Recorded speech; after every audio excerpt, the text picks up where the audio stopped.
Welcome to our podcast, where we explore fascinating stories and ideas from various fields. In this episode, we explore how Cosmos 482 poses a global threat, with landfall possible. The Soviet spacecraft that is tumbling down towards Earth has a high chance of hitting land, map has revealed. This includes several parts of the world, including the whole of India. Australia, South Africa, South America, and the United States are also at risk of being impacted by Cosmos 482. The exact date it will crash is not known. NASA say it is expected to happen between May 9 and May 13, with May 10 as the most likely date. According to scientists, the 494-kilogram spacecraft can fall within 52 degrees north or south of the equator. This puts several regions in danger. There is a considerable portion of the ocean in the region, but that doesn't diminish the fact that entire countries are at risk of having an uncontrolled spacecraft crash on their land. Cosmos was launched on March 31, 1972, and it was supposed to go to Venus. However, it developed technical issues, which led it to remain in Earth's orbit for 53 years.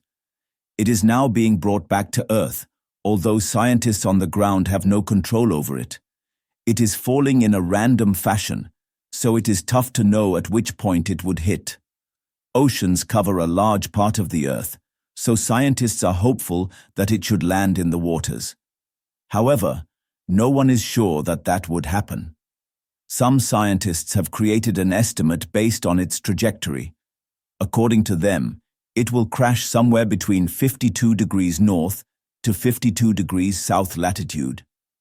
This covers the continental United States, Mexico, Central America, and northern parts of South America, major portions of Central and Southern Europe and Asia, and northern parts of Africa.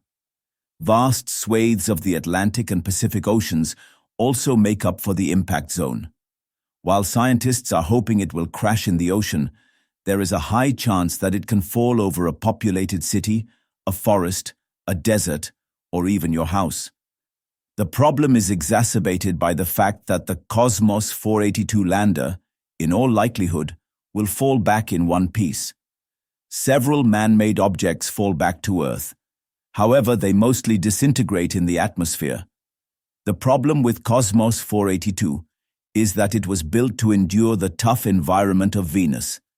So there is a high chance it might not break up at all after it enters Earth's atmosphere. This has happened in the past as well. In 1978, a Soviet reconnaissance satellite, Cosmos 954, made an uncontrolled re-entry over Canada.